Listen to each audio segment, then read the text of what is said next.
All right, all right. I have watched the first episode. It is fabulous.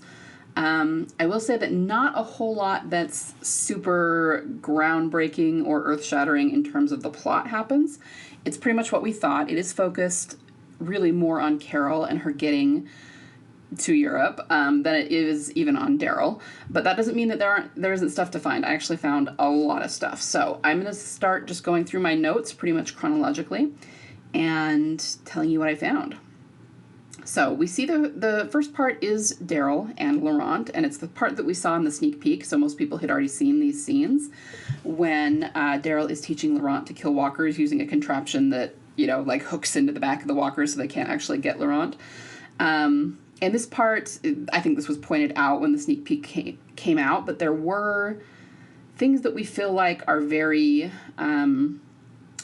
paralleling Beth in many ways. Okay, so first of all, Laurent is talking about the priest, and that the priest believed that the walkers still had souls in them. And that's very, very close to Beth and Daryl's conversation in Alone, when she talks about how funerals are important and that somebody cared enough to give them funerals, and she says, "Isn't that's beautiful?" It was very reminiscent of that.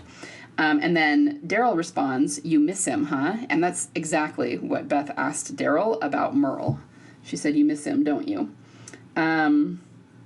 I also felt like this kind of jumped out at me, although I didn't pick this up until the very end. So what I will say is that in the preview for next week's, it says that Laurent is going to be kidnapped. Now, we've actually talked about that a lot, but mostly we were talking about it toward the end of the season of maybe someone taking Laurent, but it looks like he's going to be taken in the second episode.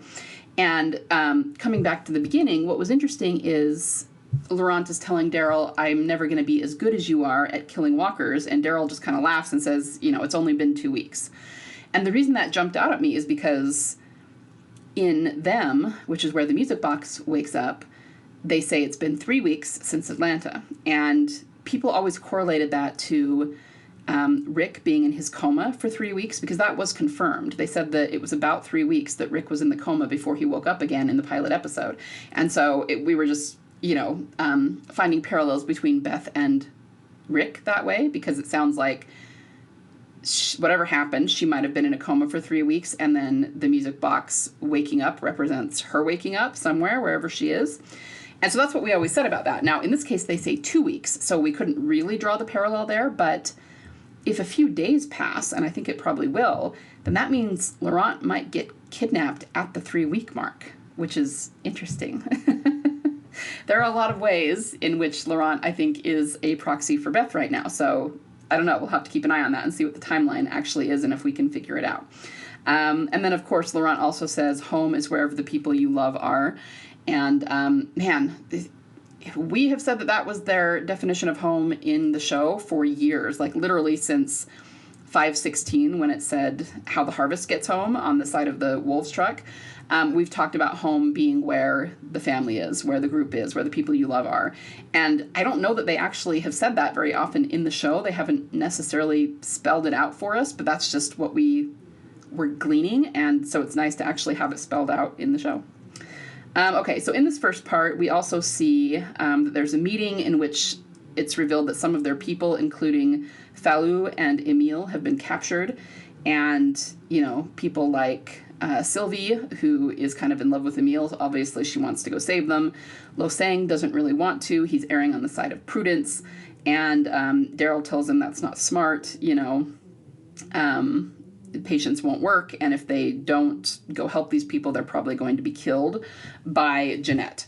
Now, Galadriel Jones has been saying for quite some time that she feels like Lo Sang is actually going to end up being something of an antagonist, maybe a villain, because even though he seems to be good on the surface, and so far he is, he seems to be very extreme. And then in one of the articles that came out over the last couple of weeks before the show started, they did say that the extremism of the Nest and Lo Sang's beliefs might end up being a bad thing. So it's just kind of interesting with that in mind and knowing that that's been confirmed. watching this beginning part again. And I really do feel like Losang is heavily paralleled here with Edwards. Now, this is something we said when we first saw this, because he has this thanka, I think is how you say it.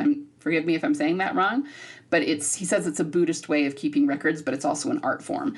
So we have him looking at this. It's not a painting as it was at Grady, but still it's an art form. It's something they're looking at. It's something they're having a conversation about and talking next to it, you know. And the other thing is that I noticed that Losang said that he had to act prudently for the greater good, which is something that was mentioned a lot at Grady. Don definitely said that a lot. So Losang, I mean, I said that he strikes me as Edwards, but in some ways he might also be something of a parallel to Don, just in the sense that he may not be the best leader. And who knows how things are going to turn out at the nest. Somehow I don't think they're going to turn out well. He also says that everybody has a place if they choose to seek it out. I don't know if that exact wording was used at Grady, and in fact, I think at Grady it was a little bit more demeaning. It was more like, know thy place kind of a thing, but it still feels very similar to the way things were run at Grady and some of the themes that were going on there. And that actually, maybe I should have said that at the beginning, that was my biggest takeaway here, is that so many of the sequences have parallels and callbacks specifically to Grady, to various Beth things, but specifically to Grady. Okay. So then we also have the part where he talks to Isabel. I didn't see a whole lot more here. Isabel does say, and I think this is a hint, that maybe she just says, well, maybe what Losang is trying to tell you is that now that you're here, he wants something else from you. And when Isabel says it, it doesn't come across as sinister at all, but when you think about that, that may be a hint to something that's coming. There's something that Losang wants from Daryl, and he's kind of dancing around it right now and not being very direct with Daryl about what it is, but you can just kind of feel that there's like more of an agenda there than is being made obvious. Isabel does say, because Daryl is saying that Losang told him he's too violent, and she says, well, I think you do what is necessary when no one else wants to, especially then. And I feel like this is a callback to something Daryl said to Rick in season 4. It's when Daryl's digging the graves after the first people died from the virus at the prison in 4A. And Rick's talking about how he doesn't want to be the leader and he doesn't want to make decisions because he screwed it up too many times and made mistakes. And Daryl says, well, you see mistakes. I see when the shit hits, you're standing there with the shovel, you know, which is a very funny, very Daryl way to put it. But I kind of feel like this is what Isabel's saying too. Like, well, you're not violent. You just do what has to be done, you know. And I just feel like it's a little bit of a callback. I'm not sure what the intent of that callback is, other than just to show that Daryl has become a leader in his own right, and he's become very much like Rick, but in a good way, you know. Okay, so then we see Carol, and again, we've seen the beginning of this before when she goes to the bike yard and is trying to figure out what happens. She actually talks to the man whose name is Grady. She takes Daryl's crossbow. Again, this is probably something that was said before, but the fact that she ends up shooting an arrow into the bike tire, she doesn't mean to, that's actually a major replay of Beth getting shot. Let me explain why. And it just really jumped out at me. I think I might have discussed this before when we first got the sneak peek, but it really jumped out at me in a big way. Because she actually tries to shoot one of the guys. She's aiming for somebody, but the guy who is on her right, who's working on the engine, throws a knife at her, and it just hits the crossbow and knocks it sideways. And so then the arrow that she shot doesn't hit the person it was intended for. It goes into the bike. You kind of see where I'm going with this? She was aiming for one thing and then accidentally shot something else. So the arrow going into the bike parallels Beth being shot. They were probably aiming for something else, and she just ended up getting hit. Now, I'm going to talk about this more later in the week because, let's just say, me and my fellow theorists were hashing out an old theory that jumped out at me in a new way, and it has to do with the Grady sequence and what actually happened there, but we'll do that in a different video because it doesn't have a whole lot to do with episode 1 of this season. But again, I just think that was a really big parallel sequence to Grady. And then after that, she takes the other guy's car, right? Because now the tire doesn't work on the bike. The car she takes is yellow. So that's not an accident. And and she mentions something. Let's see. She does mention the guy in the trunk. So we have a yellow car, and she's mentioning somebody who's in the trunk up the street. She calls it a Dodge, and we've kind of, I think, established that it's not actually a Dodge, but the Dodge and the Ram have been symbols we've seen before. I know that we especially saw them in 5B when Daryl and Aaron were out looking for buttons, which that was just replete with Beth symbolism there. I also think Lakari's car, which may or may not be the car that we think Beth was left in. I mean, it just depends on your theory. Some people have said that. Some people think something else. But it's all kind of involved, and I think that is a Dodge as well. So anyway, we just have all of these super suspicious terms and the dialogue, and then there's the fact that there's the yellow car, and she kind of, quote-unquote, killed the bike by accident. I mean, it's just all a great big callback to Grady. So then Carol goes to the boatyard, and the biggest thing that jumped out at me here is they do an aerial shot, bird's eye view, and there are 5 boats that are wrecks there. So the number 5 jumped out at me. We could also talk about how boats and the ocean have for a long time been Beth symbols. I won't go into that too much because there's not a whole lot to add here other than, these boats are apparently dead and wrecked. But the number 5 was really what jumped out at me there. So then we see her in the car, and then we have this kind of funny little sequence where she doesn't like what she's listening to on the radio. But I had a feeling that these songs were probably really important. So the first one she's listening to is called I've Never Been to Me. And I will show you the lyrics of that one and read some of them to you. Okay, listen to these lyrics, guys. And it's probably less about Beth, I will say, and more about Carol, but it is important. It says, hey lady, you lady cursing at your life. You're a discontented mother, and a rich, inventive wife. I've no doubt you dream about the things you'll never do, but I wish someone had talked to me like I want to talk to you. Oh, I've been to Georgia, interesting there, and California, anywhere I could run. Took the hand of a preacher man and we made love in the sun. But I ran out of places and friendly faces because I had to be free. I've been to paradise, but I've never been to me.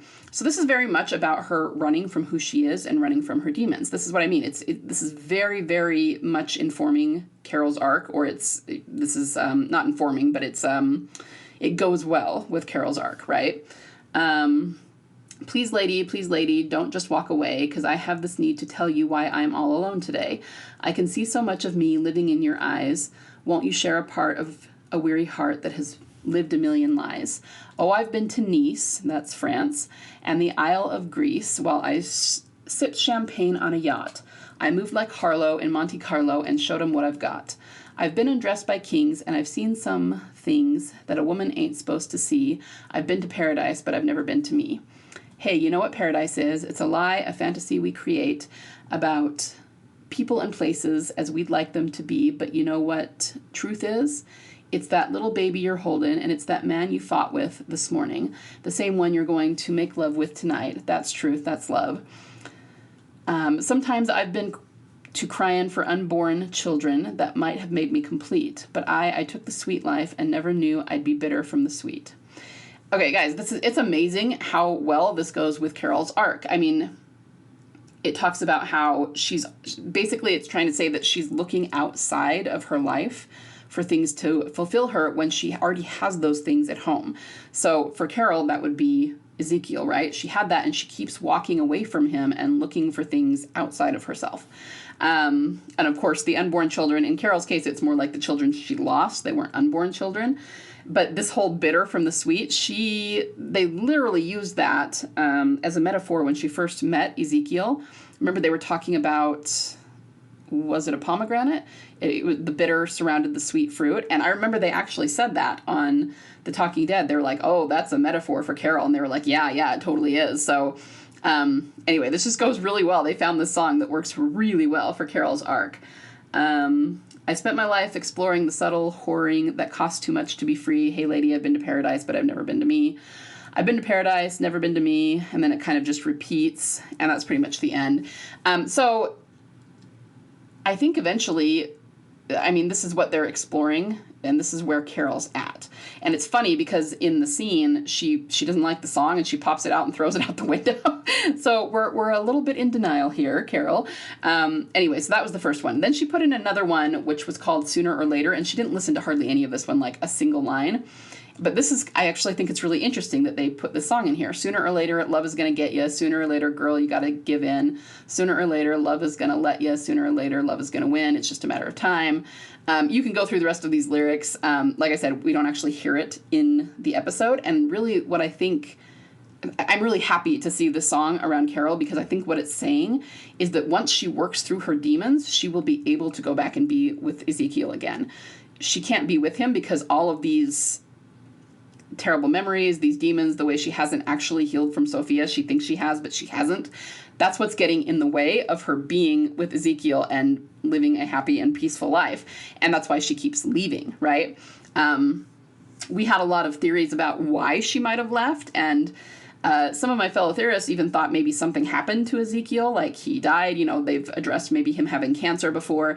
We don't know that any of that is the case, and they haven't given us any clue, but I actually think they answered it pretty well in the first episode, and especially in the insider part, which I will post for any of you who can't see that because you don't have the app, in which Melissa McBride is talking about Carol, and she says, anytime it gets too quiet, Carol's demons start to rear their heads. You know, if she has something to do or some war to fight or someone to be angry at, then she can concentrate on that and not deal with her demons. But when it gets to be quiet and peaceful, suddenly she can't ignore them anymore, and they rear up, and she doesn't want to deal with them. Clearly, she's running away from them. So she goes and finds something to do in order to deal with them. And in this case, she's going looking for Daryl because he never came back, right? But she has to deal with these demons sometime or another. And so the fact that I actually think the reason they didn't have her listen to very many of the lyrics is because of what it says, sooner or later, love is going to get you. And people are going to, certain people, I know you know who I mean, are going to interpret that as being a romance with Daryl. And that's not what it's saying at all. It's saying sooner or later, you have to stop running. Sooner or later, you're going to find the love of your life and everything, which actually could apply to Daryl too, but it's not between Daryl and Carol. It's their individual love interests. But we heard this specifically with Carol. And again, I think they didn't want to put too many lyrics in there because they didn't want anyone to misinterpret it, but they still put it in there. And that makes me really happy because I think that's where they're going with her eventually once she works through her demons. Okay, so then after that, she puts in what ends up being kind of a guided meditation where it's telling you to center yourself and breathe, and then she can't get it to turn off. I was laughing so hard watching that part. I thought it was delightful because, of course, that's the kind of thing that Carol would find stupid. Daryl would, too. He would think it was stupid, too. But it was just funny that she put it in and she couldn't get it to shut up and couldn't get it to turn off. So then she almost hits a walker in the road, and we could actually probably find a lot of symbolism in that because there have been some red letter storylines where there's been a walker in the road that has almost been hit. But I won't go into that too much. What to me really jumped out here is that she crashes her car into the sign from an old drive-in, and it's called the Moon Drive-In. And there's like an 8-pointed star on the top. So all of that, I think, is really symbolic. I tried to kind of read what was on the marquee, but so many of the letters have fallen off. I saw an 8 p.m., so it was like movie times, but I couldn't read what the movie was. If anyone knows, let me know. But anyway, yeah, just the fact that it's the Moon Drive-In, there's an 8-pointed star. Yeah, and she almost hit a walker, and I mean, I'm trying to, she wasn't paying attention, I guess you could say, and she swerved to hit the walker, and that's what made her hit the sign, and that's how she found Ash. So it almost feels like a little bit of destiny going on there, right? That led her that way to where Ash was.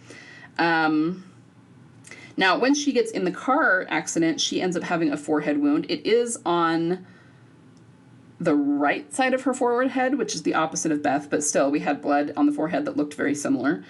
When she is passing the structure that I think would have been where you bought tickets to the drive-in, there's like a dog statue in there. Did you guys notice that? She looks in and it looks like a dog statue that's sitting there. So we've got, first of all, the star and then the dog. So we've got a little bit of serious symbolism going on here. She passes some cars that I noticed. Like there was a van that the front door was broken off, and there's something bright yellow in the front seat. So it was the yellow really that caught my attention.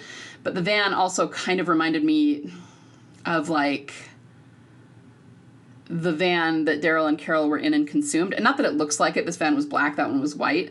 But I don't know. It just like the van. You know what I mean? I was thinking maybe that's meant to be a callback to the van from Consumed. But the yellow thing that's sitting in the front seat could also be indicative of Beth being left in the car. So I was just kind of noticing background details like that. Let's see then what happens. So then she finds Ash's little compound. And again, we've just got so much Beth symbolism going on here. First of all, there's a greenhouse, so that immediately got my attention. And then there's a rabbit that accidentally trips a wire and brings down a trap onto them. Now, you could definitely say that this was true of Beth in a lot of ways. I mean, she and Daryl may have accidentally gotten someone's attention by burning down the moonshine shack that led to her, like they basically fell into a trap, and that's why she went to Grady to begin with. At Grady, was she tripping traps? She may have been. We don't understand completely what was going on at Grady, so we can't say for sure, but it'll make more sense once we do understand what's going on there. But even in season 4, you could also say this about Terminus, that the group at large tripped the trap and ended up in a train car at Terminus. There was just a lot of ways that this was happening. And then the fact that it's a rabbit, a bunny that did this, I mean, that was a symbol that was big in season 4 as well.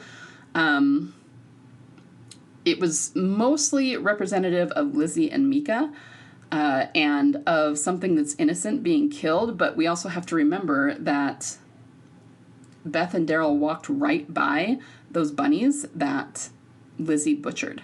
So Lizzie did it. She was like killing bunny rabbits, and that was a foreshadow that she was going to kill Mika because nobody realized exactly how crazy she was at that point. But then later, when Beth and Daryl in Inmates are tracking, looking for the kids, they walk right past the log where Lizzie killed those rabbits, and you can see them in the background. So obviously they didn't have to include that shot, and they wanted us to. And I think it was just a foreshadow. Mika being killed was also a foreshadow of Beth's arc in a lot of ways. So then she talks to Ash. She mentions the kindness of strangers, and I will talk about the title at the end, so just in a minute. This is where we get the flashback to Sophia, and here's the thing. I really do feel like to some extent, you could see Ash's whole compound as being a Grady callback in various ways, but I also think it was a callback to the farm. There is a windmill there. This is where she has the whole barn flashback because there is a barn that reminded her of it. And then at the end, everything kind of burns down. Remember that Hershel's barn burning was like a big symbol and a big deal at the time. So it feels like we're kind of rehashing that from season 2 in a lot of ways. And that, it works. It lines up with her flashbacks that she has, which are all from season 2. So she kind of makes friends with Ash. You're wondering at first why he has an alarm on his watch, and when it goes off, he rushes into the greenhouse. We don't find until later why this is, and it's very much a parallel to Sophia. So when she can't... So I'm kind of trying to figure out what the whole power thing is. So I thought it was weird that first night when his power turned off and he just went and turned it back on. He said he was having problems with his generator. But there's like a button that he pushes that actually turns it back on.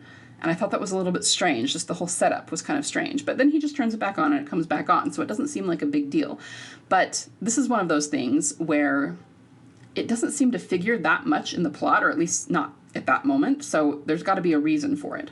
Now, it does figure more in the plot the next day because she can't get in to the greenhouse because he has it locked. There's like a keypad and she doesn't know the code. So you could say she doesn't have the key, right? But then the power turns off. And that lets walkers into the compound because the front gate opens, but it also allows her to get into the greenhouse. So I'm going to have to think a little bit more about what this means in terms of Beth symbolism. I think it's part of the battery theory, the battery which dies but then can be rejuvenated. And honestly, it could just be that. We saw batteries at Grady. If you need to check out, there's a battery theory that revolves around the matrix that just works perfectly with the symbolism. And I think it very well may be a part of that. And even the fact that the power went out, and that is what allowed Carol to get into the greenhouse, which is also indicative of Beth. I'll get to that in a minute. I mean, we just have so many levels of symbolism going on here, and everything that, one particular thing means like 7 different things. So she finally does get into the greenhouse, and this, there are some crazy symbolic sequences going on here. First of all, the grave of Ash's son, whose name was Avi, was in there. Now, it's obviously green for greenhouse is what gets our attention, but we've seen the greenhouse symbol several times before. The 2 that jump to mind is that in season 4, we didn't see it. It was more mentioned with Sam and his girlfriend, whose name I'm blanking on right now, but Carol and Rick found them at the Apple House, right? And they talked about how there was a greenhouse with a hole in the roof, which let water in, which meant that there was a lot of fruit growing in there. So, well, let's just stick a pin in that for now. The next time we saw it that really jumps out at me as an instance is in 606 with Dwight and Sherry and Tina. They were going there looking for people they knew, and when they got there, those 2 people were dead. They had become walkers. They come to life and bite Tina, and she ends up dying. Now, these 2 things seem contradictory, right? Because we have one greenhouse that suggests life because of the hole in the roof, and then there's another one where it suggests death. And here, it really, at the beginning, suggests death because his son is buried there. That's where he did a grave. So the greenhouse is enclosing a grave. However, we've got to go back to the hole in the roof theory. And I said just a few days ago that I needed to revisit this, so this is a good opportunity to do it. Think about it this way. The only reason in season 4 with Sam that the greenhouse represented life was because there was a hole in the roof that let in the water. And that allowed the plants in there to grow, which gave them food. But if there hadn't been that hole in the roof so that the rain could get in, then those plants would probably have died and rotted away a long time ago because nobody was taking care of them. So the hole in the roof is pivotal in taking the symbol of the greenhouse from one of death to one of life. Now, this was true for Carol in this episode too, because not only was the grave, Avi's grave, in there, but the walkers got in and she was in trouble. Like, there was too many of them for her to fight. And she pulled those shelves around her as a shield, but they were on wheels, so the chances of that lasting very long was not good. And what did she do? She went up, and she broke out the skylight, and she went out through the roof. So the hole in the roof was how she lived. It was her salvation. Another example of this kind of that we see, it actually didn't involve a greenhouse in this case, although, yeah, I mean, it really didn't as a symbol, but in 712 with Rick and Michonne, when they were in the schoolyard, remember they did the thing with the car where they, it really wasn't working very well, their plans, but they ended up jumping into the car and then it kind of rolled forward and they were like, okay, well, that didn't work. They went out through the skylight in the roof. And so it's just about going up and out. And I don't know exactly how that's going to play into Beth's arc, but I'm absolutely sure that it will. Something about escaping and living through a hole in the roof, through the top of something. And it's something that we have seen over and over again. Those are not the only instances we've seen of it. They're just the ones that I can think of right now off the top of my head. So there's that. There's the greenhouse. There's the grave. I didn't even talk yet about the music box, right? It doesn't have a ballerina in it. It's wooden. It is playing You Are My Sunshine, which is the same song that Carl sang. And I go back and forth about how to interpret that because on the one hand, I think it does represent a sort of innocence, especially that of children. Clearly, Carol is thinking about Sophia here and the other children that she's lost. And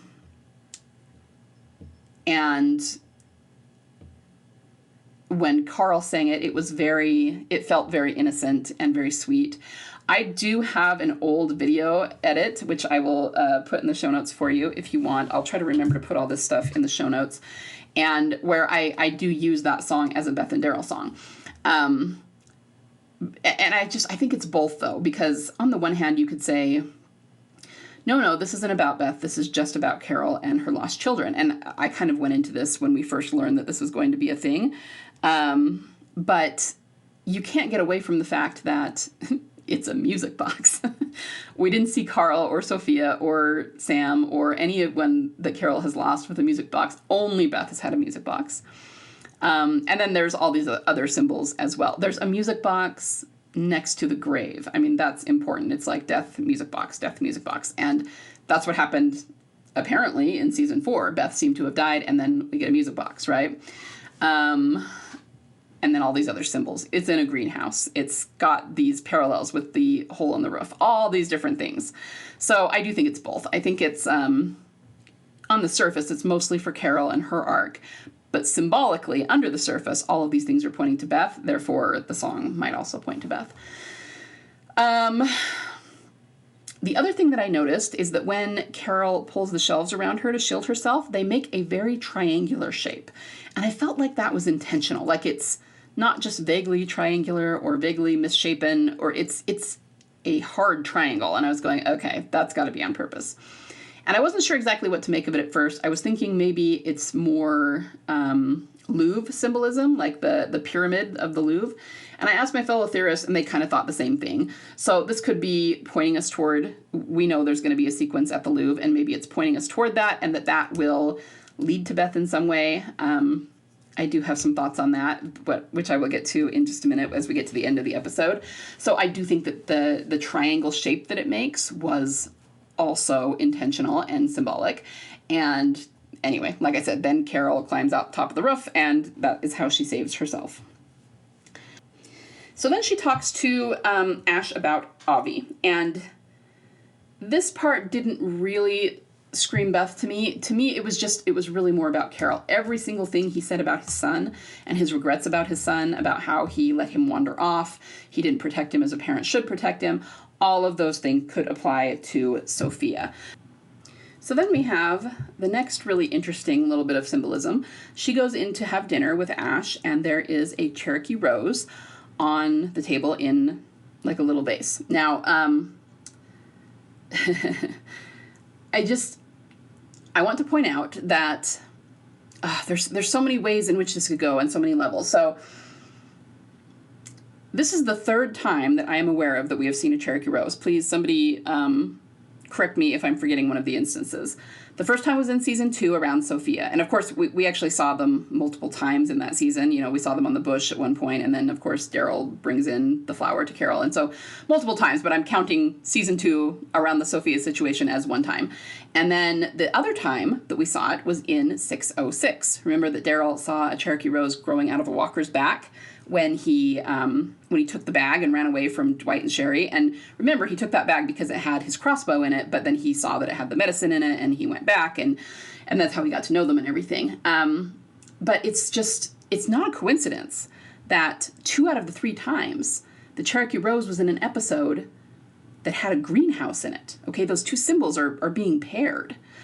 And while obviously in season 2, it really didn't have anything to do with Beth. It was about Sophia and Carol, and it was very much her symbolism.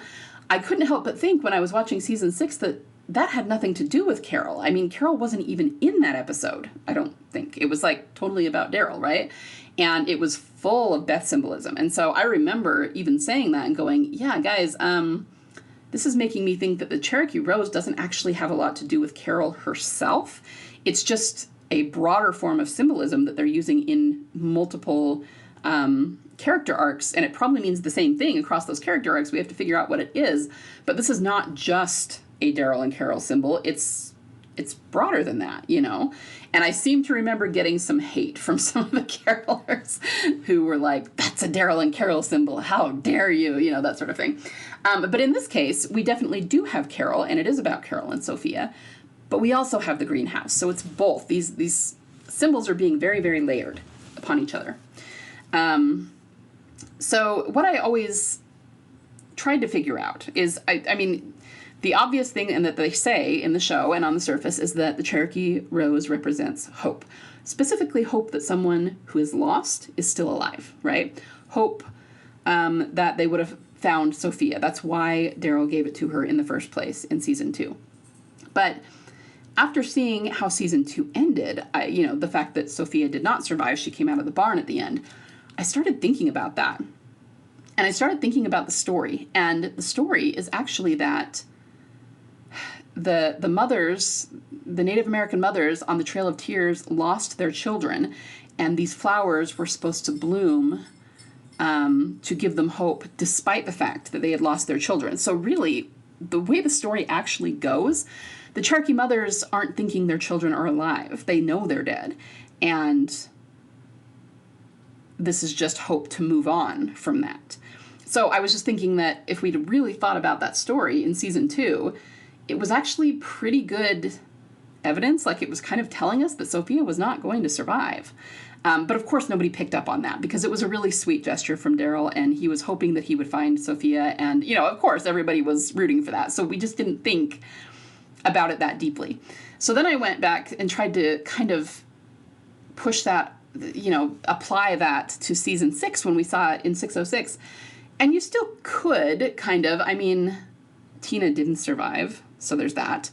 But at the same time, it's hard to be able to apply it across the board because Tina was also never really missing. So I suppose you could say that that particular instance of it also went along with the actual story because she simply died, and I guess the Cherokee Rose would be to help Dwight and Sherry move on after losing her, but it wasn't really about maybe she's alive, right? Okay, so now we have this instance, and the question is, does it apply to Beth in any way? Maybe. I'm not really sure. What I will say is that Beth is missing, and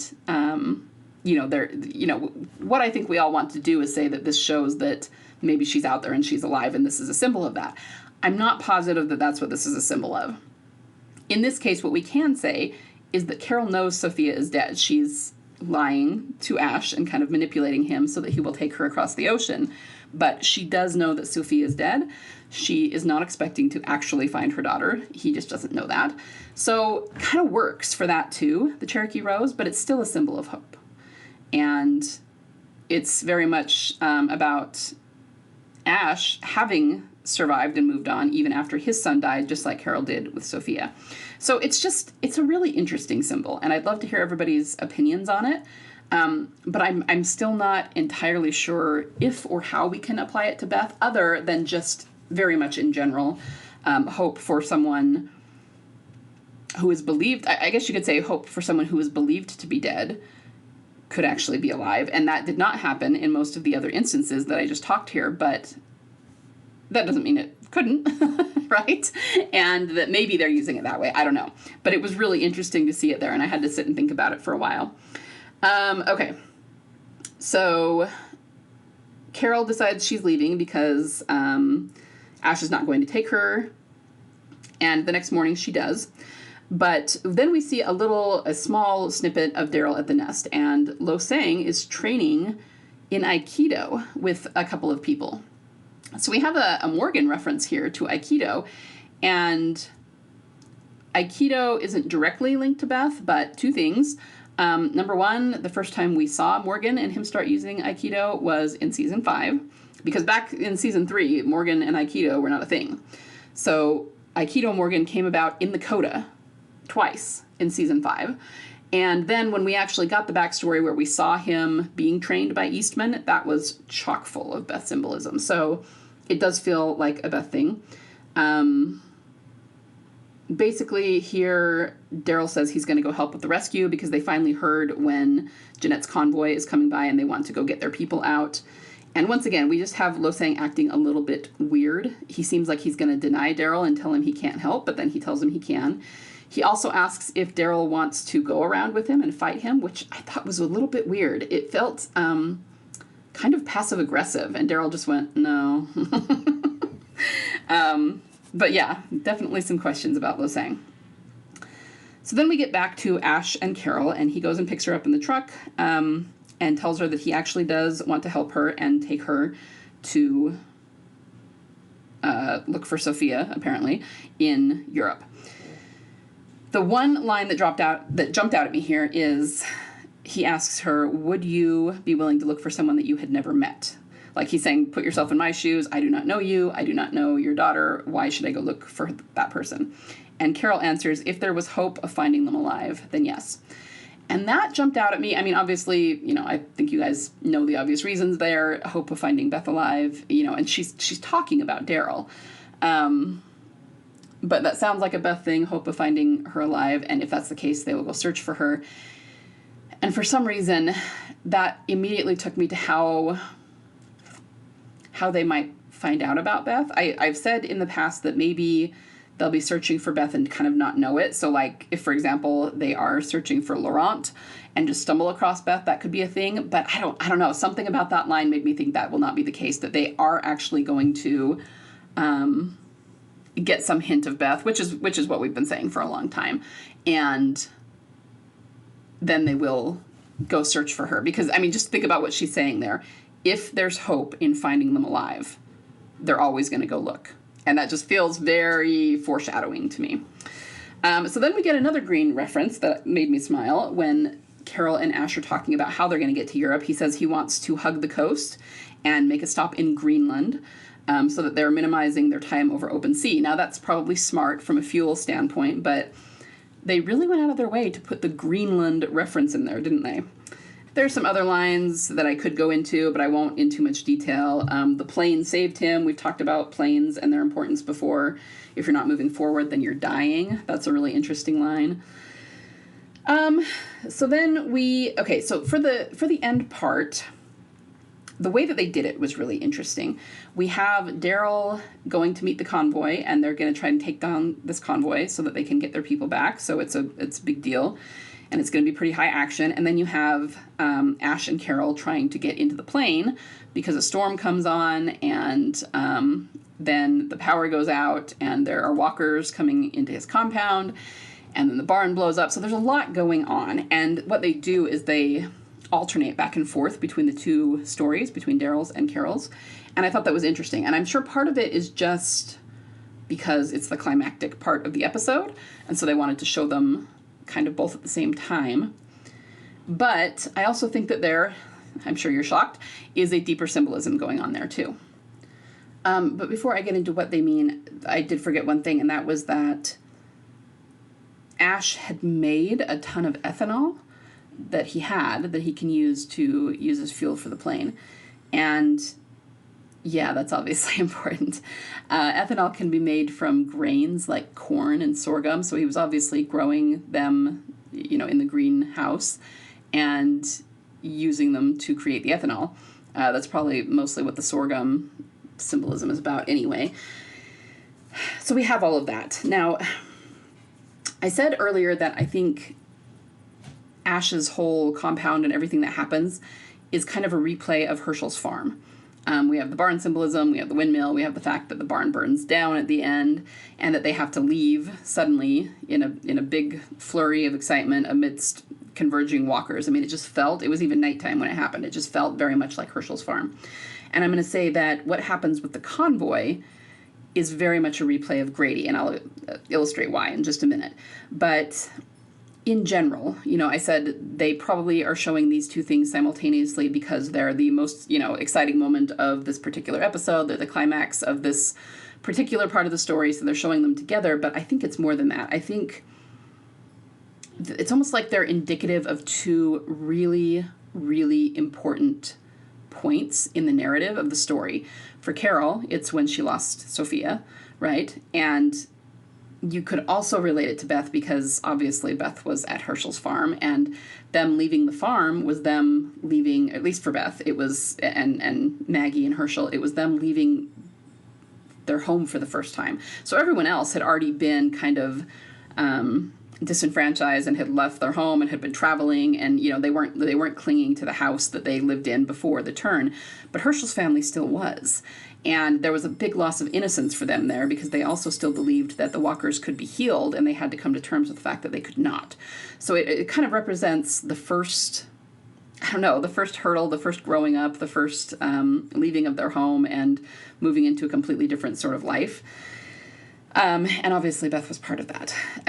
Now, then we have Daryl's part, which is the convoy with Jeanette, and it's a replay of Grady. That's the next really big hurdle, I think, for both these characters, because obviously for Daryl it's where Beth got shot, but Carol was there too.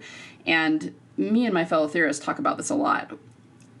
There's so much going on there that we are not aware of that was happening at Grady. And of course we usually see that through the lens of Beth, but what was the point?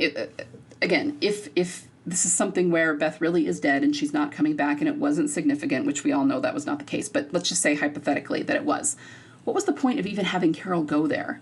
She was there. She was pretty much asleep, like unconscious the whole time. Then she leaves. They could have literally done that whole scene in the hallway without Carol having been taken in by Grady at all. So whatever was going on there, whatever happened, whatever we haven't seen, it affected Carol, I think, in a big way too, and we don't understand how because she's never talked about it. So this is part of the reason why it's so important for Melissa McBride to have been here and for Carol to be a part of the story, because both she and Beth were at Grady, I think their stories are just inextricably linked, and we don't entirely understand how or why yet, but we will in time. So let's get into what happened. I did kind of explain, I think I've said most of what I need to about the Carol and Abby situation. There's a storm, they load the plane, the lightning blows out the generator, I mean, presumably for good, maybe it could be fixed, but the biggest thing is that walkers are getting in, and they just need to leave. And they do get a bunch of the fuel, a bunch of the ethanol in the plane, but then the rest of it blows up in the barn. So now I'm not sure how they're going to get all the way there. They're going to have to figure out something for fuel. But they get in the plane. Of course, they have the obligatory nasty zombie kill where they throw one of them into the propellers. And then we have them hitting the wings as they're on their runway. And then we have this really interesting and kind of funny callback to that guided meditation that Carol hated so much in the car, because Ash kind of tells her the same thing. And I thought that was really interesting that they did that. And I had to sit and think about what the purpose of that was or why they did it, because it was super interesting, but I was going, okay, what's the message? What are they trying to tell us here? And I think what it is, remember that I said, because of the songs that we're playing, Carol needs to face her demons. And eventually she'll get through them and probably return to Ezekiel. And maybe the way to do that was what that meditation was saying. It was saying, breathe, center yourself, look inward, stop reacting to the outward, right? And that's like the first step in trying to deal with your demons, trying to shift your beliefs, trying to, this is why people meditate, right? So I think Ash telling her that was, on the one hand, it's making her realize maybe it's okay to do that, to go within herself and find peace and not always be so outward-facing and reactive. It's kind of like she's opening her mind to that possibility that maybe that's something she actually can do. But I think it also, in terms of moving forward in the narrative, it also is signaling to us that this is the first step of that journey for her that she will take in order to face her demons and eventually find love, which is Zeke waiting for her back at Alexandria, and finally move past the deaths of these children in her life. So super interesting. Like even the Carol part, I could say on the one hand I was disappointed we didn't see very much Daryl, even though I actually kind of expected that for the first episode. I prefer to see Daryl over Carol's story, but I thought Carol's story was really, really interesting, really, really fascinating. But now let's go into what happens with the convoy. So on the surface, what happens? They go to meet the convoy. They've installed some sort of landmine in the road that is supposed to blow up the tires of the vehicles that will stop them, and then they're going to run in and basically kill everybody and get their people out. But it doesn't work. The something about the way they set it or the way the car drove over it, something like that, it just didn't blow. And so it didn't work. The French guys are saying, it didn't work and we should abort. And Daryl's just like, no. And he just goes out there and starts shooting people. And he does pretty much single-handedly take down the convoy. The car that Jeanette is in flips over. I'll talk about that more in a minute. And they get to the truck that has their people in it. And I was surprised because their people are actually in it. I didn't expect them to be, but I'll talk about that more in a minute. Then they all manage to leave, and Jeanette and Daryl kind of come face to face. He almost kills her, but something blows up, and when he turns around, she's gone. And, you know, I didn't really expect her to die in the first episode. I think she probably will by the end of the season, but we'll have to wait and see. All right, so here's why I was a little bit surprised. I want to talk for a minute about what we didn't see in the scene. When we had the sneak peek that showed us this scene, there were actually a few scenes in that sneak peek that we didn't actually see in this episode. So it was just edited differently. And a lot of people were talking about how Daryl looked in the back of the truck and looked really shocked by what was there. And they did show us who was in the back of the truck, and it wasn't anyone we realized. So I know that people were theorizing that maybe it was spliced together and that's not what he actually saw.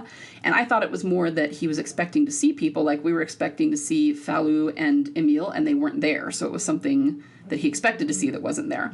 But we didn't actually see any of that in the episode. Like, we didn't really see him looking shocked and peering into the back.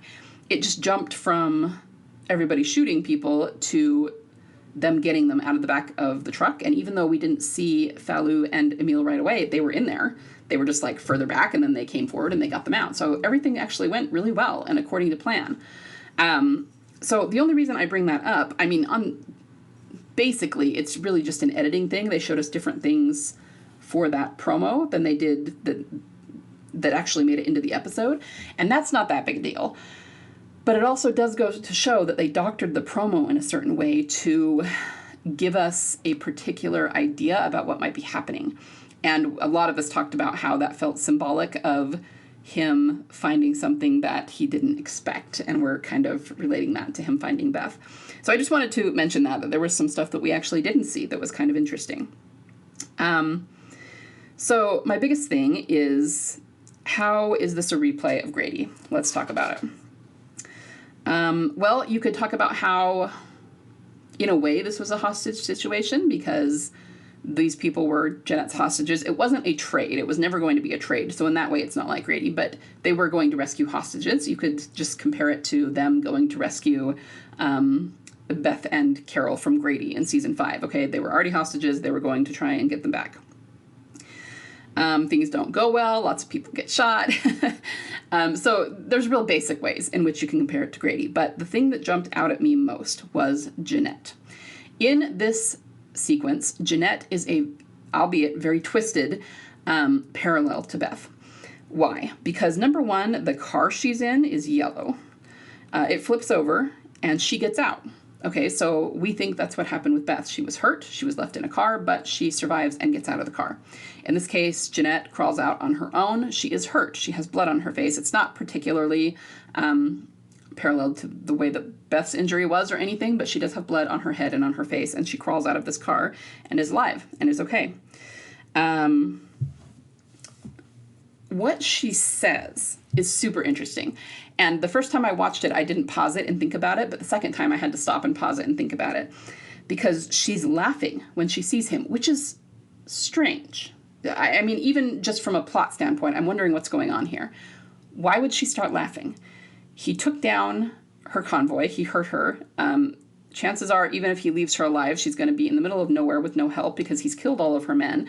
He took these hostages from her, and it's just so chilling to have her laughing about it. I mean, it's very maniacal when she's laughing. It's like this icky villain laugh, right? And maybe she's just being a little crazy because she got hit in the head really hard. But at the same time, I immediately got suspicious and went, okay, what's going on here? Why is she laughing? You know? And then she says, angels always send the most vicious demons to do their dirty work. And here you are. Okay, what does that mean? There's an angels and demons reference. So this is a little bit convoluted, but I did think of kind of the Da Vinci Code, only because it's like this is like a 6 Degrees of Kevin Bacon thing, so I may be reaching, but Dan Brown, who wrote the Da Vinci Code, also wrote a book called Angels and Demons. And while I don't think they went to the Louvre in Angels and Demons, they did in the Da Vinci Code. So it almost feels like a very super convoluted foreshadow of the Louvre. And that sort of thing. History, you got to understand that Angels and Demons and anything Dan Brown writes is about history and archaeology, and it's just going to be interesting to see what their Louvre sequence is. But I was trying to figure out who she was talking about, because clearly she's calling Daryl a devil. She says, again, angels always send the most vicious demons to do their dirty work, and here you are. So she's saying that he's a vicious demon and he's doing someone else's dirty work. The someone else can really only be Lo Sang, because he's the one that sent them to get their people back, right? And she's calling Lo Sang an angel, which sounds like a good thing, but she's also saying that he's making Daryl do his dirty work. So it's like, okay, I'm feeling like Jeanette and Lo Sang have a history. I'm feeling like she knows way more about what's going on than Daryl does. And this was interesting, just very interesting. Now, I did say that she is a Beth parallel, mostly because she gets out of the car. But it also occurred to me that it's going to be really interesting if we actually end up seeing her in a positive light. And I'm not by any means sure that's going to happen. But it occurred to me that if something's going on that Daryl doesn't understand yet, and if Lo Sang ends up being the bad guy in all of this, will Jeanette look like more of a good guy? And I'm not saying that she actually is a good guy. I think she's twisted either way. But what if Lo Sang ends up being worse than her, and we end up just seeing Jeanette in a slightly better light because we understand why she's doing what she's doing? I was just thinking that could be a parallel to things, we've seen evidence and wondered if Beth will be with a negative group at the beginning, if she will be seen as a villain by other people at the beginning because of what she's doing or the group she's with. And I'm just saying that could apply to Jeanette in some way here. And it just, again, seems to be that Lo Sang is not quite as good as he seems. Then we have the sequence where Daryl's going to shoot her. He is going to kill her. And then something blows up behind him, and he turns, and when he turns around, she's gone. So she gets away. So this is yet another way of showing, in terms of her being a Beth proxy, she was going to die and she didn't. She almost died, but something interfered. And even in terms of those missing 17 days, which we still have not seen, and so we don't know the details, could it be a matter of the group getting distracted by something? I mean, they kind of did. From, the theories that we have are that they tried to bury Beth and the walkers came through, and you could see that as a distraction. But whatever the distraction actually was, it was enough for them not to realize that Beth was still alive. So there was some sort of distraction going there. And it really could just be that they were distracted by trying to get away and trying to keep the people who were alive and trying to get away from Grady. But I also think there's things that we haven't seen, so we don't entirely understand. But this just feels like it was a recall of that, and they're replaying it. And so I said, you've got Hershel's farm, which was a big turning point, and they represented that through Carol's arc. And then we have Grady, which was the next big turning point for a lot of people, and they are representing that through this Daryl taking down Jeanette's convoy. And then, of course, she gets away, so naturally we're going to see her again. Yeah, okay, so I think that's all I have from the episode itself. Every single scene, every single sequence, I was seeing Grady callbacks. Let's talk for just a minute about some details. The Insider, and like I said, I'm going to record this for anybody who can't see it, and I will post it. But this is where Carol talks about, or I should say Melissa talks about, how when things get quiet, Carol's issues bubble up. The other thing that jumped out at me is they talked about how Nicotero talked about how they actually spoke with aviation experts to figure out if logically this would work, if it was completely unrealistic, or if they really could do what they're doing in the show in terms of taking the plane from where they are to France, and if it would work. And what he said is that it is possible for things to play out this way. The aviation experts said, yeah, you could do that. It is possible. It's just unlikely that, it would work out. That jumped out at me for two reasons. Number one, it's yet another example of them talking to experts about what they're putting in the show. Now, they have said this before many, many times about medical stuff, that they talk to experts about medical stuff.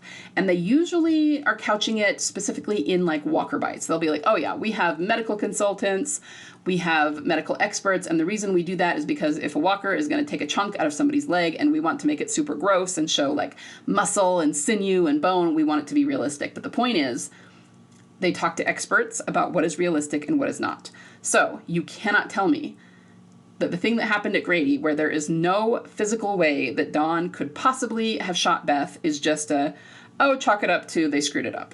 No, they consult experts on this stuff. And the same thing with Beth surviving her gunshot wound. People go, well, maybe technically she could survive it, but it's a TV show and, you're giving them too much credit. No, we're not.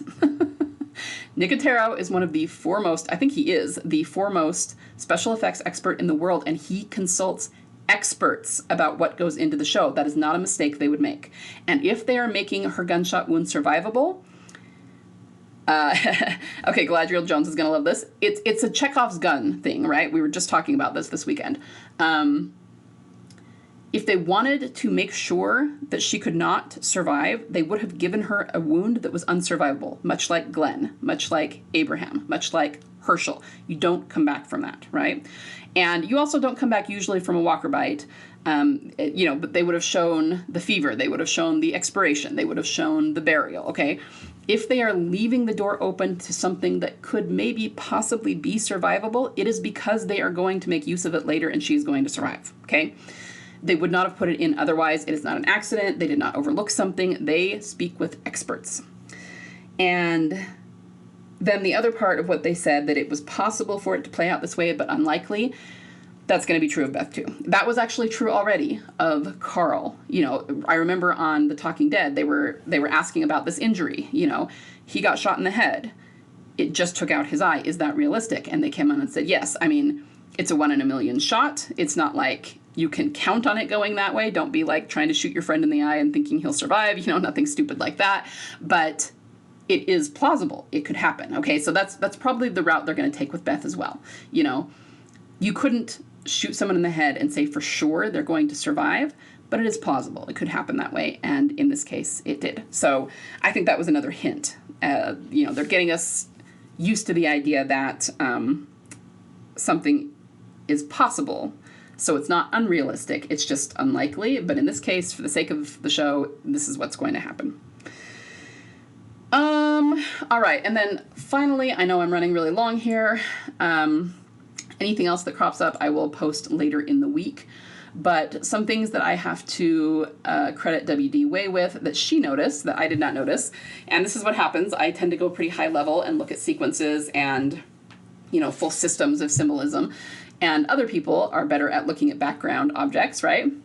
She noticed that on Avi's grave, there is a book that is called Goodnight Gorilla. And this is a children's book, and it's one that has very few words on each page, but again, it very much relates to what's going on in the show.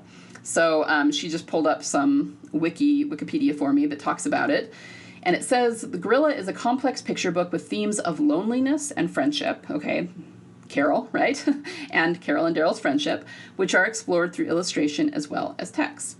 It also talks about the characters, Jack and Annie, are swept away into the mountains of Africa. So that's also them leaving their home for a foreign land. So that kind of adds up. What else do we have here? Okay, but the story also talks about, let's see, let me find my little synopsis here. So a young gorilla steals the keys from a zookeeper who is putting all the animals to bed. As the zookeeper says goodnight to each one, the gorilla follows behind, unlocking cages. So what jumps out at me there is that it's about setting people free who are trapped, right, who are in cages, and there's an emphasis on keys. And what W.D. Way said is that this is actually kind of a gift for TD, because the way that this book is described is that it has very few words and detailed illustrations. So it is perfect for kids who are ready to, listen to this, search for context clues in the art so they can tell you the story. So, I don't know, we feel like Gimple is telling us that we should be looking for clues and that it will help us tell the story, and this is like Gimple's favorite book or something because of that. A quick word on the opening credits. We have some new picture cards. One of them has the Louvre, the pyramid from the Louvre on it. The other one that is actually really more interesting to me so far symbolically is that we have Daryl and Carol walking into this big dark tunnel together. Why is that interesting? Because back in season 5, if you remember, there was a dark tunnel in the opening credits. And for a while, it was Emily Kinney and I believe Chad Coleman's whose names were in the dark tunnel. We do believe that was intentional because both of them apparently died that season. So you could say, and this is backed up by other instances of symbolism in the show too, that the dark tunnel is one that leads to death. We saw in season 4, Maggie and Glenn separately go into a dark tunnel, and Glenn and his party specifically almost died because they were almost overwhelmed by walkers. Thankfully, people came in from the other side and helped them. But the other thing is that the dark tunnel symbolism has been around for a long time. It's one of the first things TD picked up on. And in, I can't remember right now if it's Coda. I think it might be episode 7, which is Crossed. It might be in that episode. We see Beth when she leaves Dr. Edwards. I think it's when she asks him what to give Carol, and he tells her to give her adrenaline, which still doesn't make a ton of sense medically. But right after that, she's mad at Edwards, and so she's really given him the cold shoulder. And when she leaves, she walks into a dark tunnel. I mean, it's just the hallway, but there's no lighting there. So it looks like a dark passageway, and you can see light on the far end. And to me, that was always a very obvious foreshadow of her coming arc, that they were trying to show that she's going into the tunnel, which means she's going to be wrestling with death in some iteration, but there is light on the far side, which means if she can make it through the tunnel, she actually will come out on the other side. So I think it's really interesting that we see Carol and Daryl going into this tunnel. I mean, I'm pretty sure they're going to be in a tunnel at the end. The stuff that was leaked, I think they're in a tunnel, so it does pertain to the plot. But symbolically, it's like they're going into this tunnel maybe to find someone who went into the tunnel in season 5 and never came out again. I feel like that's what they're saying. They're going into this tunnel. What are they going to find? They're probably going to be meeting death for themselves and have to fight through that, but it also seems to me like a really symbolic way of saying that they're going to find Beth. This is them going into the tunnel to find Beth. So I really love that. I really love that card. Another thing that W.D. Way pointed out was that when, this is kind of something I should have said when I talked about the greenhouse sequence, but when Carol was pulling the shelves around her, it also calls back to Daryl doing that in season 4 in Alone, when he leads the walkers away so that Beth can go out the window and he goes into the basement. He uses gurneys in the same way to shield himself against the walkers. I did not think of that. That is an excellent, good call, really excellent pickup right there. Interestingly, we saw scissors in that scene when he was in the basement, which was an obvious foreshadow of Beth's scissors in season 5, which is another reason you can tell they did not just kill her off one episode before, decide to kill her off. They were planning symbols a full season ahead of time. We have Daryl in the basement. It's a medical setting. There are scissors. And the interesting thing, too, is that there are actually 8 sets of scissors that are set out on that tray. So when he goes into the basement in Alone and pulls the gurneys in front of him, like I was saying, to shield himself from the walkers, there are actually 8 scissors lined up, 4 on each side of that tray.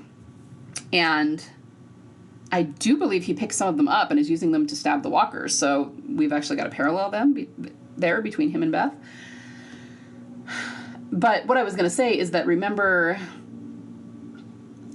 when Carol hits the marquee, the sign for the drive-in, I said that it's the Moon Drive-In, and there's an 8-pointed star. So the number 8 is important, and we've seen that other places. I think 8 just means, I mean, there's a lot of theories about it, but at one point, Eugene says it in season 6, and he says 8-ball corner pocket, and that's like a winning move for the game of pool. So I think the 8 means like end game or a big win, something that's going to be a victory, something like that. Which, again, very interesting to see those symbols in this episode. Okay, so I'm going to stop there because obviously I'm over an hour long here. There was a lot to dissect in this episode. I loved it. I can't wait till next week. And if I think of anything else or want to add anything else, then I will post it later in the week. Be sure and let me know what you thought of the episode, and I would love to hear everyone's thoughts and theories. Talk soon.